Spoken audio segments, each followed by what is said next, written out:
The courtroom is unusually tense this morning. Judge Frank Caprio sits at the bench, reading glasses perched on his nose, flipping through a case file with that familiar expression of quiet curiosity. He's seen thousands of cases in this Providence municipal court, heard every excuse, witnessed every kind of hardship. But something about this one makes him pause. His eyes scan the page once more before he looks up at the defendant standing before him. She's young, maybe 24 or 25, dressed in what can only be described as expensive casual wear, designer sunglasses pushed up on her head, a leather jacket that probably costs more than most people's monthly rent, and an attitude that fills the room before she even speaks. Her arms are crossed, her chin slightly raised, and there's a look of absolute boredom on her face, as if this entire proceeding is beneath her. "Miss Victoria Ashworth," Caprio says, his voice carrying that gentle Rhode Island accent that's become so familiar to millions. "You're here today for, let me see, failure to pay multiple parking violations, failure to appear at a previous hearing, and..." He pauses, looking up at her over his glasses, "contempt of court for your behavior at that hearing." Victoria shifts her weight from one foot to the other, examining her manicured nails. She doesn't respond. Caprio watches her for a moment, that patient expression never leaving his face. He's dealt with nervous defendants, angry defendants, broken defendants. But this particular brand of indifference is something different. He leans forward slightly, folding his hands on the bench. "Miss Ashworth, do you understand why you're here today?" "Obviously," she says, not even looking at him. Her voice drips with disdain. "Some ridiculous parking tickets. This is such a waste of my time." There's an audible intake of breath from the courtroom staff. Chief Bailiff Tony stands a little straighter. The court clerk's fingers pause over her keyboard. Even the prosecutor looks uncomfortable. But Caprio's expression doesn't change. He simply nods, as if considering her words carefully. "I see. Well, let's talk about these parking tickets. You have 12 unpaid violations, totaling $840. You were supposed to appear 2 months ago, but you didn't show up. Can you tell me what happened?" Victoria finally looks at him, and there's something almost amused in her eyes. "I forgot. I have better things to do than remember every little court date for parking tickets." Caprio nods again, still patient. "I understand life gets busy. What do you do for work, if you don't mind me asking?" "I don't work," she says flatly. "I don't need to." "Okay," Caprio says slowly, making a note. "And these parking violations, they're all from the same area, I see. Downtown Providence, near the financial district. Were you visiting someone? Working somewhere in that area?" "Shopping," Victoria says with a shrug. "And before you ask, yes, I saw the signs. No, I didn't care. The parking was inconvenient, so I parked where I wanted." The courtroom is absolutely silent now. This isn't the usual script. Most people who come before Judge Caprio are apologetic, nervous, often in tears as they explain their circumstances. This young woman seems almost proud of her violations. Caprio removes his glasses, setting them down on the bench. He studies her with those wise, weathered eyes that have seen so much of humanity. "Miss Ashworth, help me understand something. You intentionally broke the law because it was inconvenient for you?" "Laws are for people who can't afford to break them," Victoria says, and there it is, the line that will make this case unforgettable. She uncrosses her arms, placing both hands on the defendant's podium, leaning forward with absolute confidence. "Look, Your Honor, let's just cut to the chase. My father is Richard Ashworth. Maybe you've heard of him. Ashworth Capital Management. His portfolio is worth $3.7 billion. He owns half the real estate in this city, including probably the building we're standing in right now." Caprio's expression remains neutral, but something flickers in his eyes, not anger, but something deeper. Sadness, maybe. Or recognition of something he's seen too many times before. Victoria continues, emboldened by his silence. So here's what's going to happen. You're going to dismiss these tickets, I'm going to leave, and we're all going to forget this ever happened. Because that's how the world actually works, whether you want to admit it or not. She pauses, and then she says the words that will define this entire hearing. I own you. My family owns this city. And you're just a municipal court judge who makes, what, $90,000 a year? You're not going to do anything to me. The courtroom erupts in whispers. The prosecutor stands up, objecting. Tony moves forward, ready to intervene. But Caprio raises one hand, and the room falls silent immediately. He's still looking at Victoria, but his expression has changed. Not to anger, never anger. Instead, there's something almost compassionate in his gaze, mixed with a quiet determination. Miss Ashworth, he says softly, I need you to sit down for a moment. Excuse me? Sit down, please. In that chair right there. He gestures to the defendant's chair, usually reserved for longer hearings. Because we're going to have a real conversation now. Not the one you came in here expecting. A real one. Victoria stares at him, clearly not used to being told what to do. But something in Caprio's voice, that gentle firmness that millions have responded to, makes her comply. She sits, crossing her legs, still defiant but maybe, just maybe, a little less certain. Caprio picks up her file again, but this time he's looking at something else, something he noticed earlier. It says here you had 2 previous attorneys withdraw from your case. Why was that? They were incompetent. Both of them? Caprio's eyebrows raise slightly. And now you're representing yourself. I don't need an attorney for parking tickets. Maybe not, Caprio agrees. But you might need one for contempt of court. And that's what we're really here to talk about today, isn't it? What happened at that previous hearing, Miss Ashworth? For the first time, Victoria looks slightly uncomfortable. She shifts in her chair, that absolute confidence wavering just a fraction. And in that moment, Judge Caprio sees something. It's the same thing he's been seeing for decades: the crack in the armor, the place where the real person lives underneath all the bravado and defense mechanisms. He leans forward, his voice dropping even softer. Talk to me. What happened? Background unfolds. Victoria's jaw tightens. For several seconds, she doesn't answer, and the courtroom holds its breath.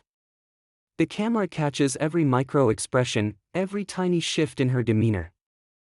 Judge Caprio waits with that infinite patience he's famous for, creating space for truth to emerge. The judge was rude to me, Victoria finally says, her voice harder than before, defensive. He treated me like I was some kind of criminal over parking tickets. Caprio nods slowly, reading from the file.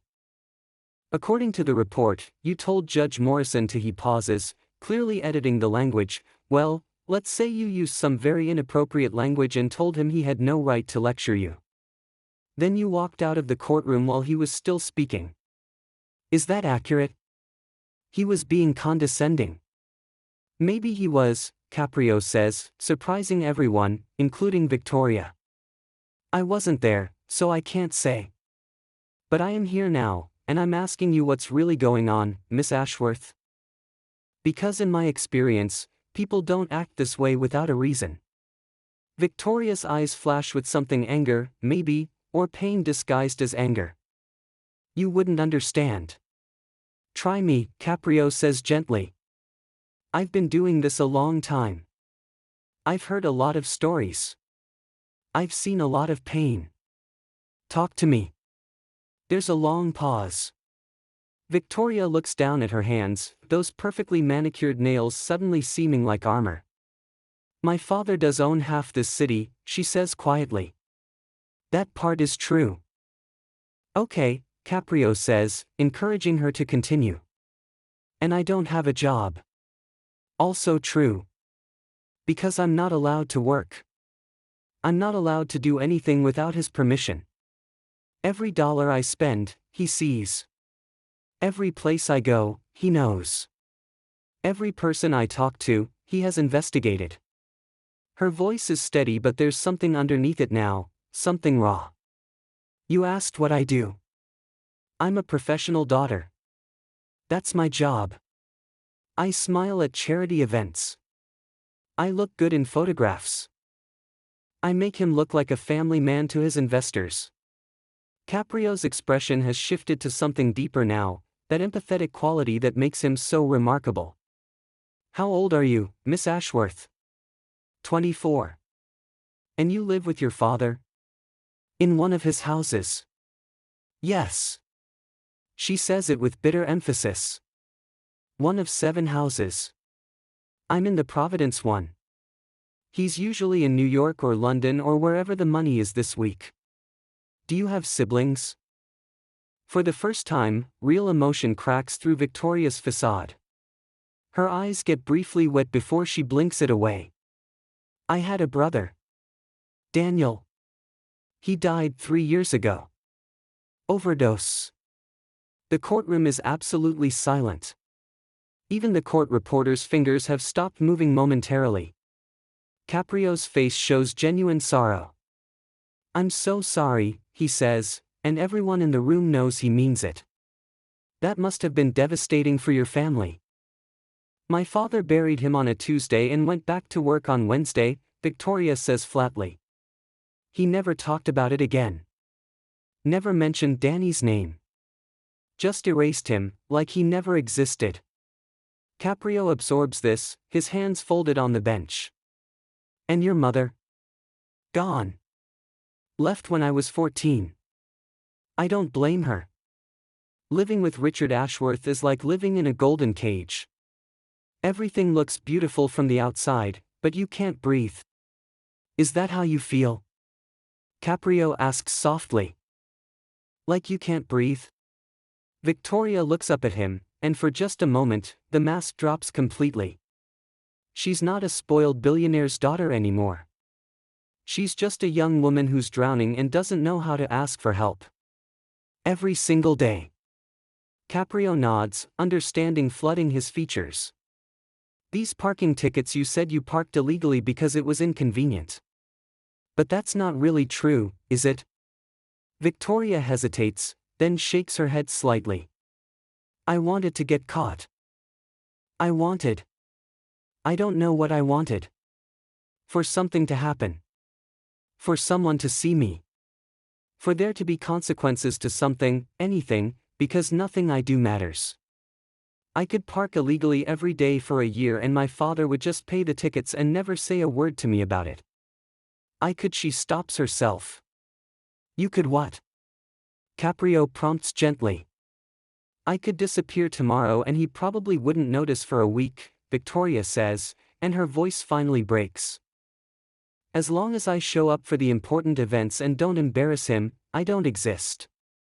I'm just another asset in his portfolio. Less important than his stocks, more important than his cars.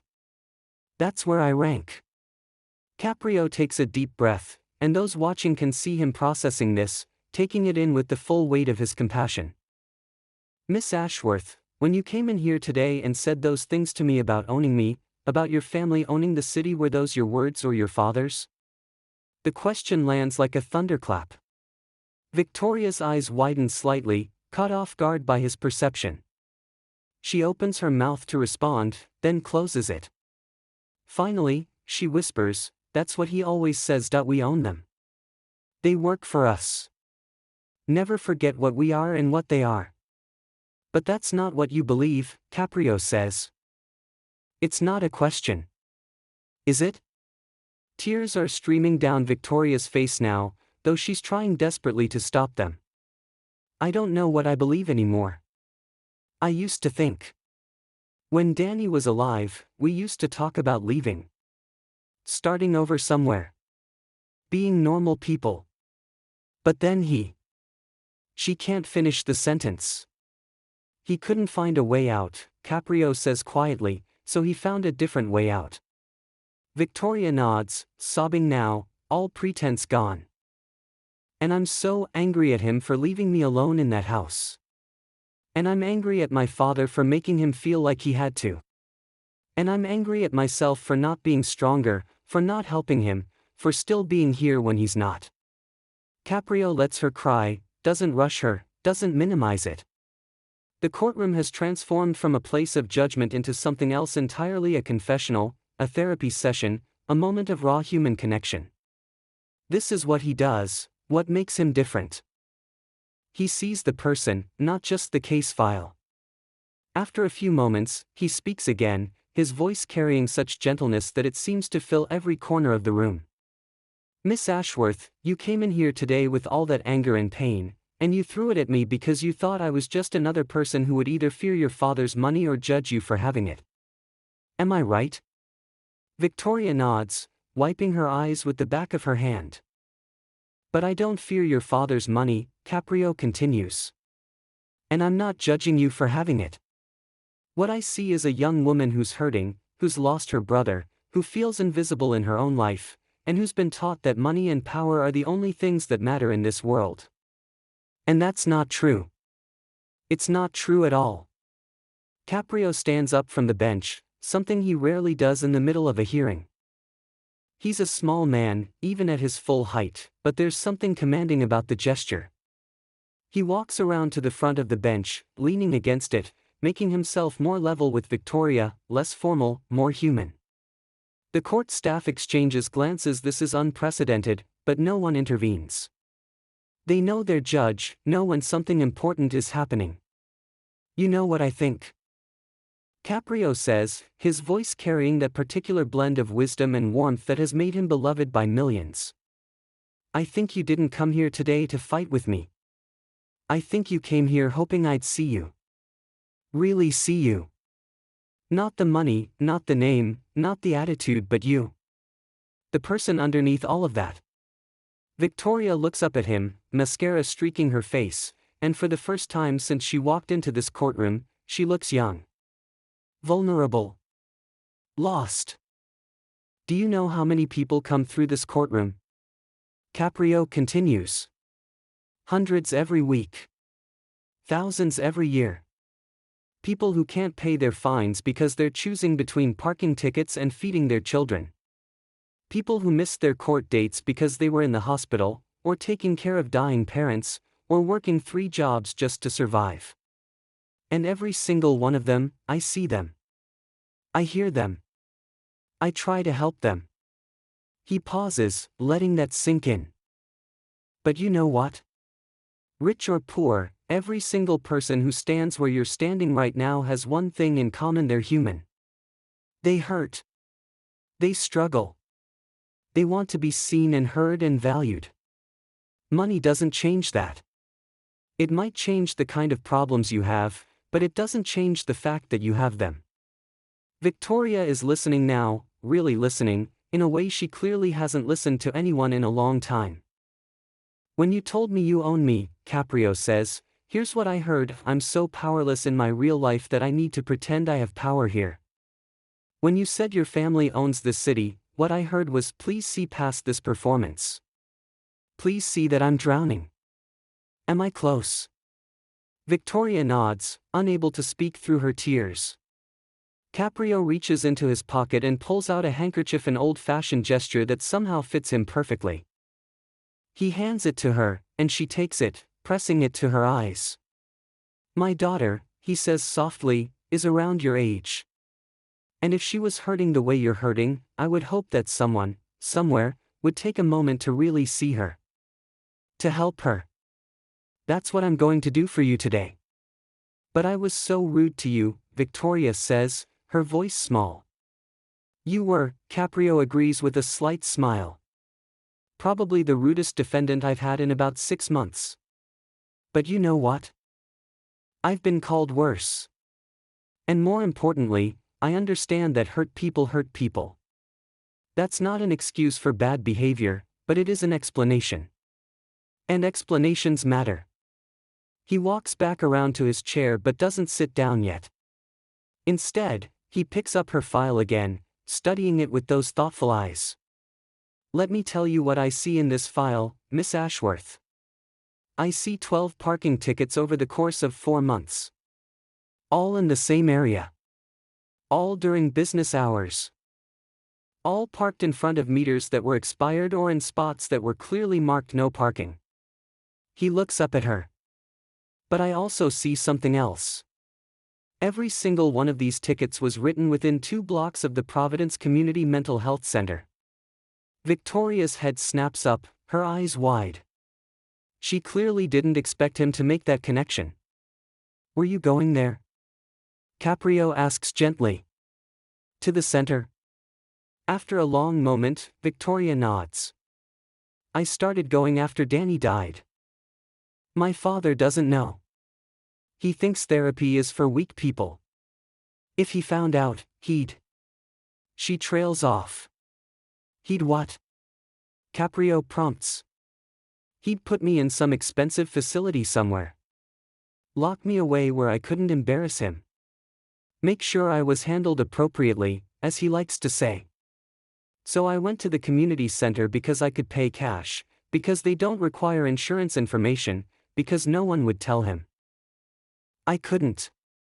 Some days I could barely get out of bed, barely make myself go to the appointment. Walking those extra 2 blocks felt impossible. So I'd park right in front, illegal or not, because I just needed to get inside before I changed my mind. Before the panic attack got too bad. Before I talked myself out of it again. How long have you been going to therapy? Caprio asks. Almost 3 years now. Since right after Danny died. Dr. Chen, she's been helping me. She's the only person who knows everything. About my father, about Danny, about how I really feel about my life. Victoria's voice drops to almost a whisper. She's the only person who knows I've thought about doing what Danny did. About just ending it. The courtroom is so quiet you could hear a pin drop. Tony, the bailiff, has to wipe his own eyes. The prosecutor is staring at her desk, clearly moved. Even the court reporter's hands have paused over her keyboard. Caprio comes back around the bench again, and this time he crouches down slightly to be at eye level with Victoria, who's still sitting in the defendant's chair. It's a grandfatherly gesture, full of concern and care. Miss Ashworth, Victoria, listen to me very carefully. Are you in danger right now? Are you safe? Victoria nods quickly. I'm not going to hurt myself. Dr. Chen and I have a safety plan.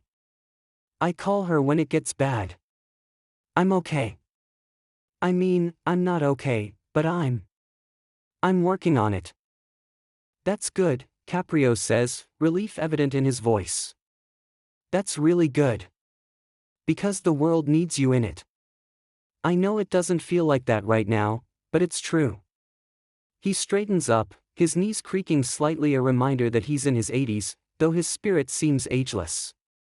Let me tell you a story, he says, returning to the bench but remaining standing.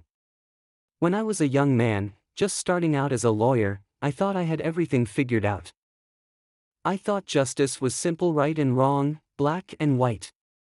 You break the law, you pay the price. Nice and neat. Victoria watches him, drawn into the story despite herself. Then I had a case, Caprio continues. A young mother who'd been caught shoplifting baby formula. And I thought, well, that's theft. Open and shut. But then I learned she was homeless. Her husband had left her. She had no family. No support. She was living in her car with a 6-month-old baby, and she was trying to feed that baby, and she was desperate. And I realized that justice isn't simple at all. It's complex. It's nuanced. It requires understanding the whole person, the whole situation. He pauses, making eye contact with Victoria. That case changed my entire career. It's why I became a judge. It's why I sit on this bench every day and try to see the people who come before me, really see them, and understand what brought them here. Because sometimes, the law is clear, but mercy is clearer. Victoria is hanging on every word now, and it's clear that something is shifting inside her, some long-held belief about the world beginning to crack open. "You came in here today wearing your armor," Caprio says. "Your expensive clothes, your father's name, your attitude, all of it was armor to protect yourself from being hurt again, from being judged again, from being dismissed again.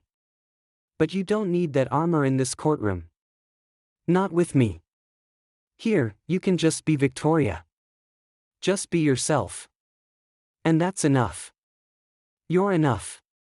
Judge Caprio sits back down at the bench, and the formal atmosphere of the courtroom somehow returns, though it feels different now, warmer, more human. He puts his glasses back on and looks at the file one more time, then at Victoria, then back at the file. "All right," he says, his tone shifting slightly into his more official voice, though the compassion never leaves it. "Let's talk about what happens next. You have 12 parking violations, $840 in fines, a missed court appearance, and a contempt of court charge. If I followed the letter of the law, I could fine you additional money, I could sentence you to community service, I could even sentence you to jail time for the contempt charge. Is that correct, Madam Prosecutor?"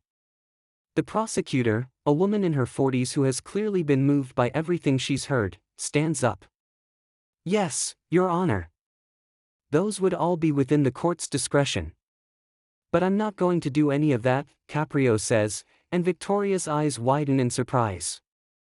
"Instead, here's what's going to happen. The contempt charge is dismissed. What happened in Judge Morrison's courtroom was wrong, but I understand why it happened now. You were in pain, and you lashed out. That doesn't make it right, but I'm not going to punish you for it." Victoria's mouth opens slightly in shock.